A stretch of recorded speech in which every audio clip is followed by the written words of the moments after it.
Alright, so puntahan pa rin natin mga kababayan, etong si Attorney Lulu. Meron akong napansin, mga ka-GPnatics, na talagang hindi ko po sinang-ayunan na tama si Attorney Lulu at mali si Quezon.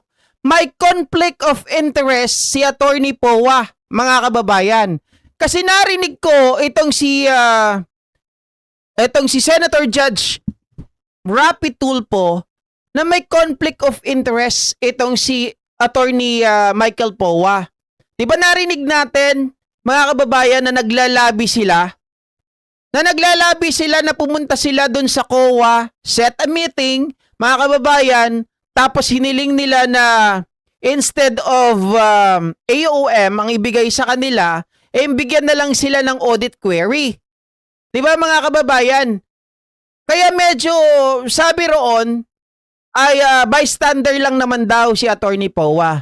But then again, mga kababayan, the insight of Attorney Lulu Reyes, mga ka-GPnatics, ay talagang masasabi kong napakaganda. Masasabi kong napaka-plain, mga kababayan, at walang biases.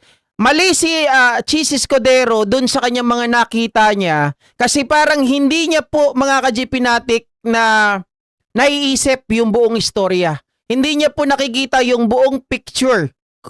Ang nakikita lang niya, mga kababayan, wala daw conflict of interest etong si Attorney Powa. Pero pakinggan natin, mga kababayan, ang pahayag na to ni Attorney Lulu.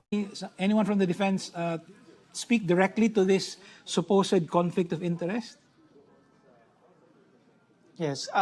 Actually, John, we asked Attorney Poe about the conflict of interest issue, and sinabi niya kahapon actually that he was kind of expecting that the line of questioning would be brought up during the impeachment trial. But yun nga, fortunately, during the trial earlier, nag-rule itong Senate Impeachment Court presiding officer na si Chis Escudero na walang conflict of interest on the part of Attorney Poa, and even nga itong prosecution through Attorney Lorna Kapunan, counsel for the prosecution, naniniwala naman talaga na wala namang conflict of interest from the part of Poa. Ang explanation dyan ni Poa, John, ay sumama lang naman siya sa meeting. Actually, pinatawag lang siya sa meeting na yon dahil isa siyang abogado, familiar siya doon sa mga legal processes.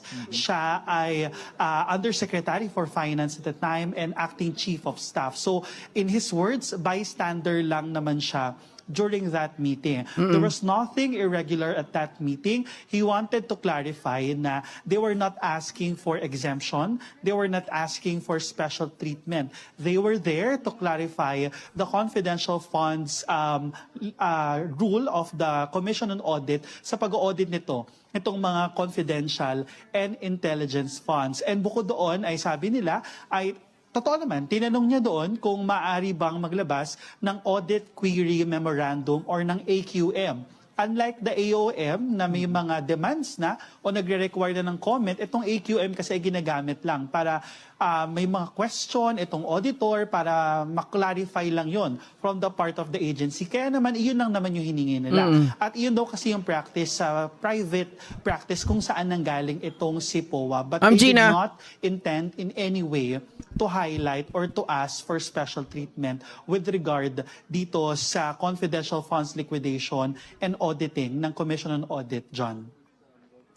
Jairo, was there a special reason why we had a different defense counsel appear for the defense in the afternoon? Or were they just giving some space to Attorney Michael Powa, no? Since he had been precisely charged with supposed conflict of interest? Gemma Camarines. This was a preordained division of labor on their part. He did not, at least on record, talk about the reason why he replaced them for today's cross-examination, supposedly for the next witness. But here, the facts available for us and for the public ay probably they were avoiding itong possible issue again ng conflict of interest. Kasi tandaan natin, si Attorney Poa ay isa sa mga signatories nitong mga dokumento, mga compliance documents ng Department of Education na na i-bring up actually, in-expect natin i-bring up actually kanina during the 13th day of trial. Kasi maaari nang mapag-usapan dito yung confidential funds, yung audit observation memorandum on the part naman ng Department of Education. And itong si Attorney Powa nga, as you've said earlier, John, ay dati siyang opisyales ng Department of Education at nagtrabaho siya bilang Undersecretary for Finance. Pero beyond that, John, makikita rin natin to, John, as a strategy of the defense. Kasi itong si Attorney Christine Ferrer ay isa sa mga nagsispecialize sa taxation, sa mga business tax and related cases from the Fortuna Nervasa Salazar. And in fact, she is also a CPA lawyer. Na isa sa mga, dalawa yung CPA lawyer doon sa 16 na lawyers ni Vice President Sara Duterte. Siya, si Attorney Christine Ferrer at si Attorney Bodota. So for this part, very, it's a strategy of the defense to bring up someone who's familiar with taxation, someone with familiar with auditing and how auditing works, John. Maybe one last question, Jairo. No, the rulings on the motions, no, regarding the Las Cañas affidavit and also the judicial notice of the House material, like the TSNs and so on, seem to have gone against the defense. Did they say anything about this? What was the reaction? Yeah. For our viewers, so there were 2 pending motions at least until last night dito sa sa Senate Impeachment Court. Una ay yung pagpipremark ng portions ng affidavit ni Arturo Las Cañas, self-confessed Davao Death Squad member, para lang ma-take note siya as evidence. And then yung pangalawa, yung pagtitake ng judicial notice nitong hearings ng House Committee on Justice at ng House Committee on Good Government. Pag sinabi naman pong judicial notice, ibig sabihin nito, it's an expedited process para i-take note na lang Pabilisin. ng court na pagkasunduan na lang na mga nangyari yung mga bagay na yon, na nangyari talaga yung mga instances na yun para hindi na pagtalunan sa korte. That's Correct. how judicial notice works. Yun nga, as ruled earlier by the Senate Impeachment Court, na deny yung pareho objection ng defense part o defense team. Ang sabi dyan ni Attorney Powa, John, ay hindi naman nila tinitingnan yan na defeat. Kasi on the surface, yes,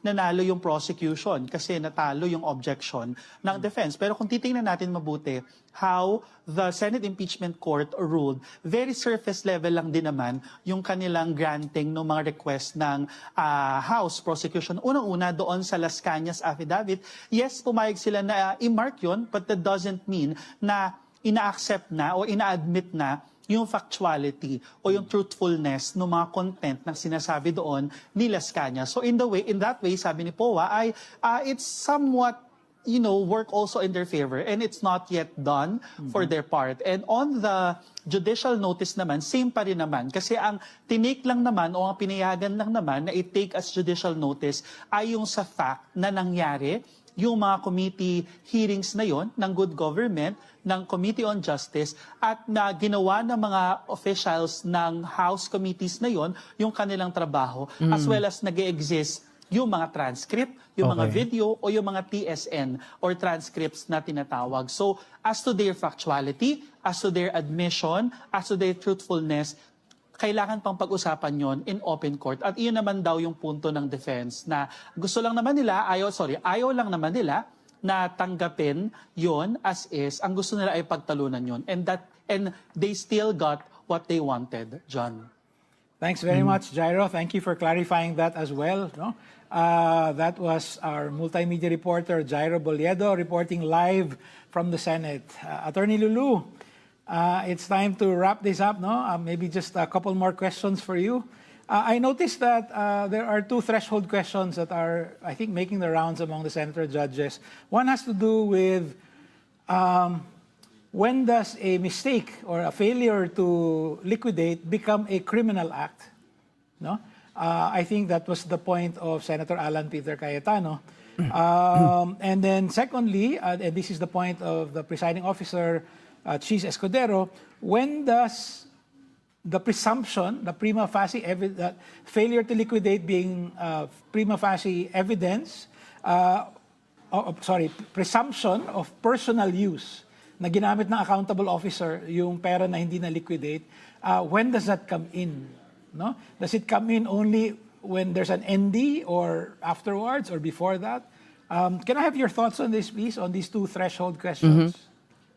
Okay, may I say something? I think this is important before we lose Yes, the... yes, of course. Regarding the conflict of interest of Attorney Poa, I think he is suffering from a conflict of interest, and he placed himself in a position where he'll be required to testify as Chief of Staff and Undersecretary for Finance of the DepEd at the time when the Vice Signatory President kasi. was its secretary. And as Undersecretary for Finance, he has intimate knowledge of how the confidential funds were used during that time. Exactly. And by making himself counsel of the Vice President, I think he's representing interest that is contrary to that of the Republic, which is subject of, if I can recall, Canon 3 of the Professional Code responsibility. of Professional Responsibility and Accountability. Because if he is asked to testify on knowledge of during the time that he was Undersecretary for Finance regarding the use of the confidential funds, he can simply escape and evade those answers by saying, I will not answer because it will breach attorney-client privilege. So he's now serving two masters. So that I leave that to the impeachment court to decide. So going back to your final questions, Okay, so- I really felt a necessity Ibig to sabihin make mga kababayan, dito ni Attorney Lulu ay mali si Alan Peter, si Presiding Officer Chis Escudero, mga kababayan.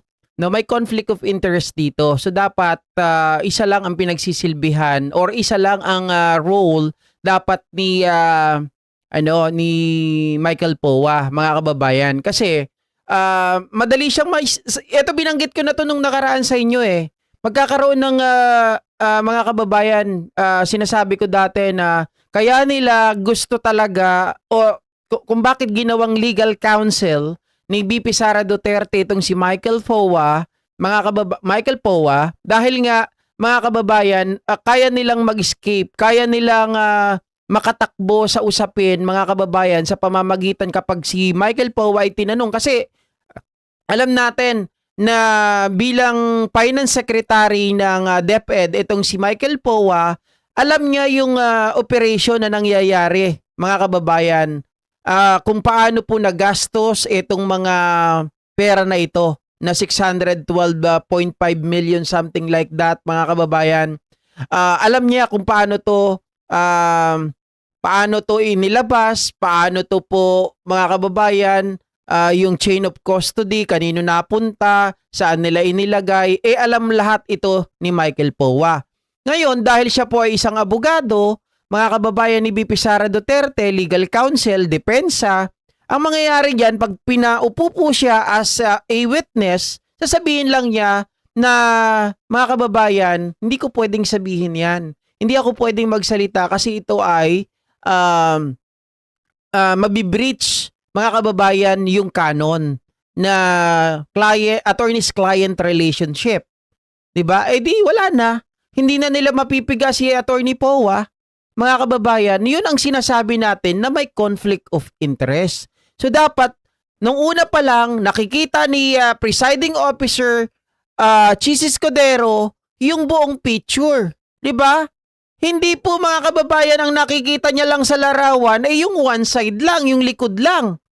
'Di ba? Hindi niya alam kung, nakikita niya yung nasa harap lang, pero yung nasa likod, mga kababayan, on how this DepEd operates when it comes to the confidential funds, on how it was spent, mga kababayan, hindi yun nakikita nitong si Presiding Officer Chis Escudero. Malaki po yung conflict of interest dito. 'Di ba? Alam niya yung mga nangyayari. He can be, mga kababayan, a vital witness kung hindi po siya pauupuin doon as tawag dito, bilang isang defense counsel. 'Di ba? Kung hindi siya defense counsel, pwede mong pitpitin itong si Attorney Poa. Sabi ko nga po sa inyo, yung mga tao dito ni VP Sara Duterte, ang mga mapapaamin natin, si Powa. Nakita natin malambot. Si Acosta malambot, mga kababayan. So pwede sana magamit. Kaya lang wala naunahan na eh. 'Di ba kaya dapat mag-preside dito itong si Chis Escudero at sabihin niya, bawiin sana niya yung sinabi na may conflict of interest talaga itong si Michael Powa. Paano daw ang sasabihin mga kababayan ni Michael Powa? Na ipapaliwanag niya na wala itong conflict of interest. Ang kanyang leeway, siya ay bystander lamang daw ng pakikipag-usap doon sa COA nung hiniling nila instead of AOM ay bigyan na lang sila ng AQM, audit query, mga kababayan. Hindi po doon natatapos yun.